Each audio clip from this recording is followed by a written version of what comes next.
Hello दोस्तों, welcome to the movie diaries. आज की फिल्म है रैबिट प्रूफ फेंस। दोस्तों, आज हम वेस्टर्न ऑस्ट्रेलिया में रहने वाली आदिवासी सभ्यता के बारे में जानेंगे, जिन्हें अबोरिजिनल भी कहा जाता है।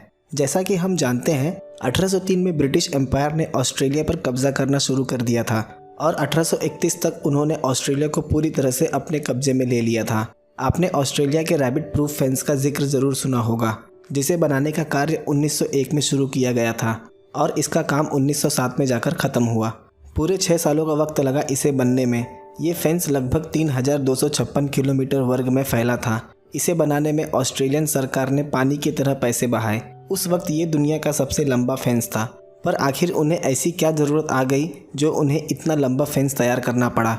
जब ब्रिटिशर ऑस्ट्रेलिया आए थे तो उन्होंने 24 खरगोश को वेस्टर्न ऑस्ट्रेलिया के जंगलों में छोड़ दिया था ताकि उनमें बढ़ोतरी हो सके और उन्हें मीट मिल सके। पर देखते ही देखते साल 1900 में उनकी संख्या बढ़कर 600 मिलियन हो गई और ये सरकार के लिए सबसे बड़ी मुसीबत बन गई, क्योंकि सभी खरगोश एग्रीकल्चरल एरिया में घुस आते थे और सभी फसल को खा जाते थे।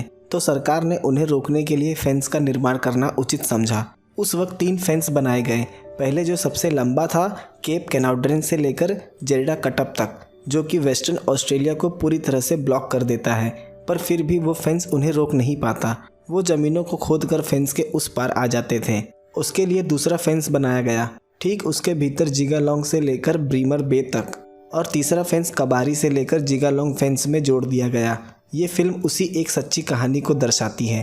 चलिए फिल्म का एक्सप्लेनेशन शुरू करते हैं। साल है 1931। लगभग आज 100 साल पूरे हो चुके हैं जब ब्रिटिश एम्पायर ने अबोरिजिनल आदिवासियों की ज़मीनों पर कब्जा कर लिया था और उन्होंने आदिवासियों के लिए कई सख्त कानून भी बनाए थे, जिसमें से एक कानून था द अबोरिजिन्स एक्ट। इसमें ब्रिटिश सरकार आदिवासियों के जीवन को पूरी तरह से कंट्रोल करेगी। कहानी की शुरुआत में हमें वेस्टर्न ऑस्ट्रेलियन के छोटे से शहर जिगालोंग का दृश्य दिखाया जाता है, जो बिल्कुल पहले फेंस के ही पास है। वहाँ हम एक अबोरिजिन लड़की मॉली को देखते हैं, जिसकी उम्र 14 साल है। उसकी एक छोटी बहन भी है, डेजी, और उसकी एक कज़िन ग्रेसी। मॉली के पिता एक वाइट शख्स है जो कहीं दूर फेंस में काम कर रहे हैं, तो वो अपनी माँ के साथ ही रहती है। वहाँ से हम पर्थ शहर का दृश्य देखते हैं, जो जिगालोंग शहर से 1000 किलोमीटर की दूरी पर है। वहाँ हम एओ नेविले को देखते हैं, जो कि चीफ प्रोटेक्टर ऑफ अबोरिजिन्स है, जिसे अबोरिजिनल्स मिस्टर डेविल भी कहते हैं, क्योंकि वो उनके बच्चों को उठा ले जाता है। इसके पीछे की वजह है, ऑस्ट्रेलिया में जिस भी अबोरिजिन ने किसी ऑस्ट्रेलियन वाइट शख्स से शादी की है, उनके बच्चे हाफ कास्ट की कैटेगरी में आते थे, जिसमें या तो माँ वाइट होती थी या पिता। और नेविले के पास इतनी पावर थी कि वो उनके माता पिता के मर्जी के बिना उन बच्चों को उठा सकता है। वो नहीं चाहता था कि किसी तरह से आदिवासी सभ्यता का विकास हो और पूरी तरह से वो उनका अस्तित्व मिटा देना चाहता था। वो एक पेपर पर साइन करता है कि पुलिस जाकर मॉली और उसकी 2 बहनों को उठा ले, क्योंकि वो तीनों भी हाफ कास्ट के थे। जैसा कि हम जानते हैं, मॉली के पिता एक वाइट ऑस्ट्रेलियन है। दूसरे दिन कांस्टेबल रिग्स अपने साथी इंस्पेक्टर के साथ जिगालोंग आ जाता है। जैसा कि हम जानते हैं, वो मॉली और उनकी बहनों को ले जाने आया है। जिगालोंग फेंस के उस पार ब्रिटिश डेपो था, जहां उन्हें राशन दिया जाता था। वो शख्स मॉली की मां से बताता है कि मिस्टर नेविले मॉली के बारे में पूछ रहा था। इस पर उसकी मां कहती है कि वो डेविल को जवाब दे दे कि मॉली कहीं नहीं जाएगी, वो यहीं उसके पास रहेगी, और अगर उसे हाफ कास्ट के बच्चे चाहिए तो वो खुद पैदा कर ले। कांस्टेबल रिग्स वहाँ अपनी गाड़ी लेकर आ जाता है। उसकी माँ को पता चल जाता है ये बच्चों को ले जाने आया है। सब भागने लगते हैं, पर वो उनके सामने गाड़ी लेकर आ जाता है। मॉली की माँ मॉड उन्हें ले जाने से मना करती है। वो दिखाता है कि उसके पास नेविले का साइन किया हुआ लेटर है और उसे इन 3 बच्चों को ले जाना ही होगा, और वो तीनों बच्चों को एक एक करके गाड़ी में भर देता है। और वही मॉड ज़मीन पर गिरी रोती रहती है। यहाँ हम मॉली की माँ का दर्द समझ सकते हैं। वो इस वक्त कितनी तकलीफ़ में थी। मॉली अपनी माँ के लिए रोती रह जाती है। ब्रिग्स गाड़ी लेकर चला जाता है। वो उन तीनों को मूर रिवर नेटिव सेटलमेंट लेकर चला जाता है, जो पर्थ शहर से 135 किलोमीटर की दूरी पर था, जहाँ हाफ कास्ट के सभी बच्चों को रखा जाता था। जहाँ वो बड़े होते थे, फिर उन्हें वाइट फैमिलीज़ का गुलाम बना दिया जाता है।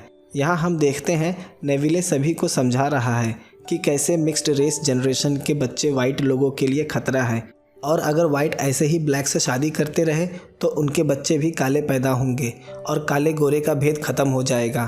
पर वो इसे रोकना चाहता है। और एक चीफ प्रोटेक्टर ऑफ अबॉरिजिन्स होने की वजह से वो ये फैसला ले सकता है कि किसी भी हाफ कास्ट की शादी पर रोक लगा सके।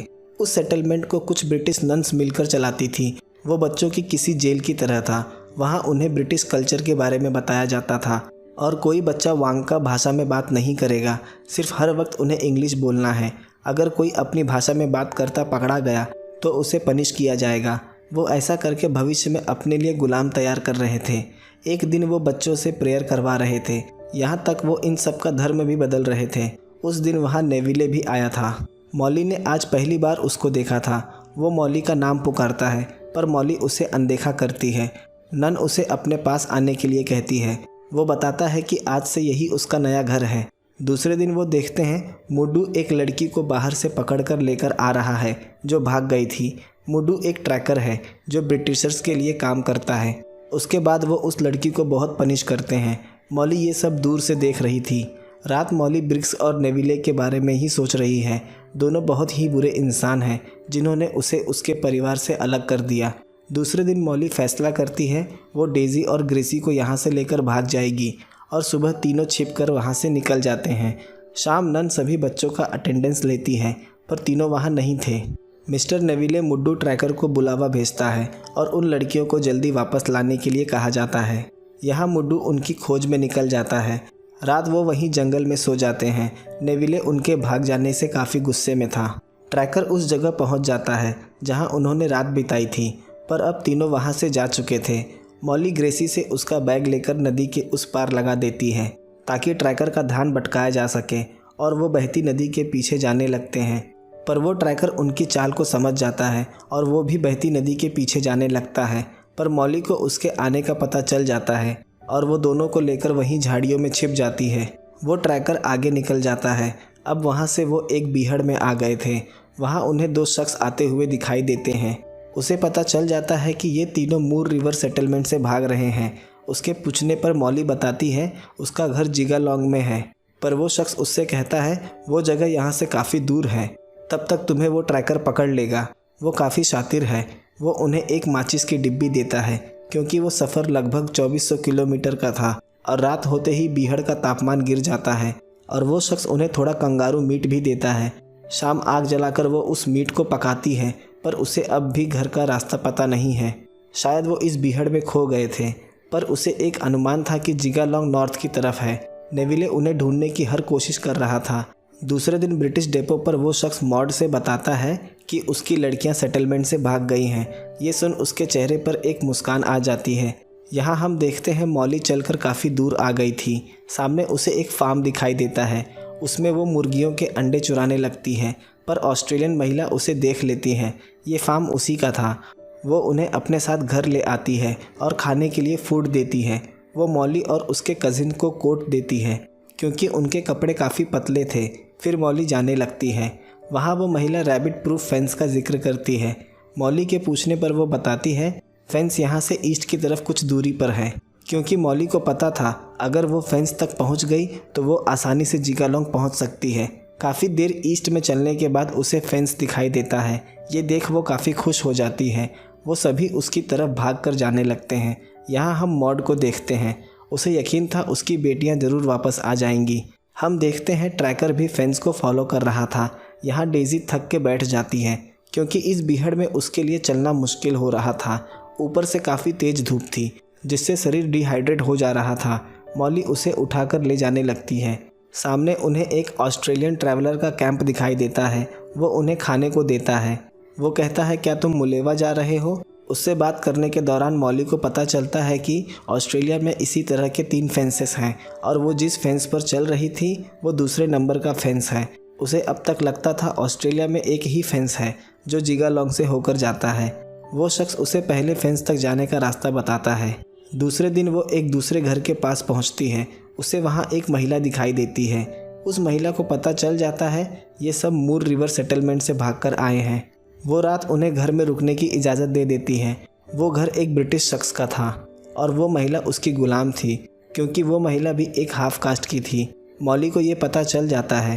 रात वो अपने घर पुलिस ऑफिसर्स को लेकर आ जाता है, पर वो महिला उन लड़कियों को पीछे के रास्ते से भगा देती है। वो ट्रैकर भी पुलिस के साथ था। वो पुलिस ऑफिसर कहता है हम सुबह उनकी तलाश करेंगे और वहाँ से चला जाता है। सुबह वो ट्रैकर पुलिस ऑफिसर को बताता है तीनों लड़कियाँ इसी डायरेक्शन में गई हैं। यहाँ नेविले इंस्पेक्टर से कहता है कि वो ये खबर फैला दे कि ग्रेसी की माँ विलोना शहर में उसका इंतज़ार कर रही है ताकि उन्हें पकड़ने में आसानी हो जाए। ग्रेसी मॉली की कज़िन थी जो अभी उसके साथ थी। दूसरे दिन वो एक ट्रैवलर से मिलते हैं। वो बताता है पुलिस हर तरफ तुम्हें ढूंढ रही है। वो कहता है तुम में से ग्रेसी कौन है? मैंने सुना तुम्हारी माँ विलोना में तुम्हारा इंतज़ार कर रही है। तुम मीका स्टेशन से ट्रेन पकड़कर विलोना जा सकती हो। पर मॉली उसकी तरफ देखकर इशारा करती है कि ऐसी गलती मत करना, क्योंकि उसे पता है ये खबर झूठी है। पर ग्रेसी को लग रहा था शायद ये शख्स सच कह रहा है। वो सब उस फेंस की तरफ से आगे बढ़ रहे थे। चलते वक्त ग्रेसी रुक जाती है। वो कहती है हमें मीका जाकर विलोना के लिए ट्रेन पकड़नी चाहिए। पर मॉली कहती है ये हमें फंसाने के लिए जाल बिछाया गया है। पर अब ग्रेसी अपनी माँ को मिस कर रही थी और विलोना जाने की ज़िद पर आ गई थी। पर मॉली अपनी छोटी बहन को लेकर आगे निकल जाती है और ग्रेसी वहाँ से अकेले मीका के लिए निकल जाती है। शाम मॉली को ग्रेसी की चिंता होने लगती है और वो उसे ढूंढने निकल जाती है। वो देखती है ग्रेसी मीका रेलवे स्टेशन पर बैठी विलोना जाने वाली ट्रेन का इंतज़ार कर रही है। पर मॉली उसके पास नहीं जाती। वो दूर से छिपकर उसे देख रही थी क्योंकि उसे पता था वहाँ खतरा है। मॉली उसे आवाज़ देकर अपने पास बुलाती है पर वहाँ रिक्स गाड़ी लेकर आ जाता है। ग्रेसी भागने लगती है।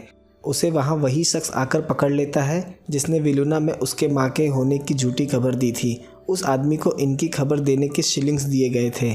मॉली दूर ये सब देख रही थी। उसने ग्रेसी को पहले ही सतर्क किया था पर उसने उसकी बात नहीं सुनी। वो ग्रेसी को अपने साथ लेकर चला जाता है। मॉली वहाँ से अपने आगे के सफ़र पर निकल जाती है।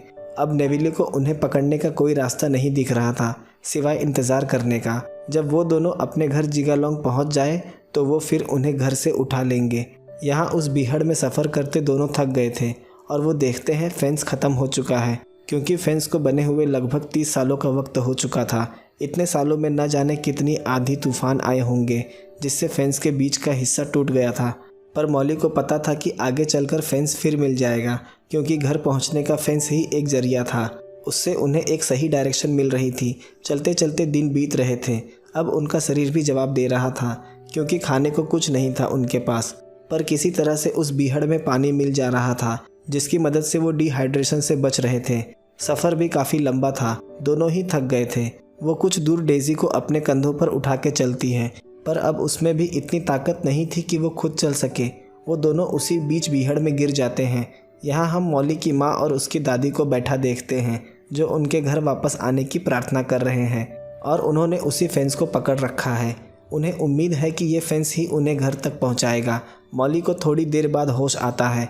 वो देखती है सामने कुछ दूरी पर फेंस फिर से शुरू हो रहा है और घर तक पहुँचने के लिए उसे इसी फेंस को फॉलो करते रहना होगा। यहाँ रिक्स उनके घर लौटने का इंतज़ार कर रहा था। मॉली जिगालोंग की सीमा में दाखिल हो गई थी। ये देख वो काफ़ी खुश हो जाती है। शाम वो अपनी माँ और दादी को देखती है। दोनों एक दूसरे की तरफ भागने लगते हैं। वो एक दूसरे के गले लग जाते हैं। मॉली काफ़ी दुखी हो जाती है। उसके बाद उसका परिवार जिगालोंग छोड़कर दूसरे जगह शिफ्ट हो जाते हैं ताकि वो उन्हें न ढूंढ पाए, और फिल्म इसी दृश्य के साथ ख़त्म हो जाती है। दोस्तों, ये फिल्म एक सच्ची कहानी पर आधारित है। कुछ सालों बाद मॉली ने शादी कर ली थी और उसने 2 बच्चों को जन्म दिया। उसके बाद मॉली और उसके बच्चों को पकड़कर मूर रिवर सेटलमेंट फिर भेज दिया गया, पर वो अपनी एक बेटी एनाबेल के साथ भागने में कामयाब हो जाती है और फिर इसी तरह फेंस की मदद से 2500 किलोमीटर का लंबा सफ़र तय करके जिगालोंग पहुंच जाती है। पर वो एनाबेल को फिर से उठा के लेकर चले जाते हैं, जो कि सिर्फ 3 साल की थी। मॉली और डेज़ी 2004 तक जिगालोंग में साथ ही रह रहे थे। दोस्तों, अगर दिल में हौसला हो तो बड़े बड़े रास्ते भी छोटे मालूम पड़ने लगते हैं, और इस कहानी से मॉली ने साबित कर दिया। दोस्तों, 1970 तक पूरे ऑस्ट्रेलिया में आदिवासी बच्चों को उनके परिवारों से जबरन अलग कर दिया गया था। आज भी इनमें से कई आदिवासी पारिवारिक जीवन और संस्कृति इस विनाश से पीड़ित है। आज भी इस घटना को स्टोलन जनरेशन के नाम से जाना जाता है। दोस्तों, आज़ादी हर इंसान का जन्मसिद्ध अधिकार है और कोई भी किसी को अपनी जाति, भाषा और धर्म अपनाने के लिए मजबूर नहीं कर सकता, बल्कि ये हमारा कर्तव्य है कि हम हर एक भाषा और धर्म का सम्मान करें। दोस्तों, इस घटना को लेकर आपकी क्या राय है? आप कमेंट करके ज़रूर बताएं, और अगर वीडियो अच्छी लगी हो तो लाइक, शेयर और चैनल को सब्सक्राइब ज़रूर कर दें। तो मिलते हैं अगले वीडियो में एक नई एक्सप्लेनेशन के साथ।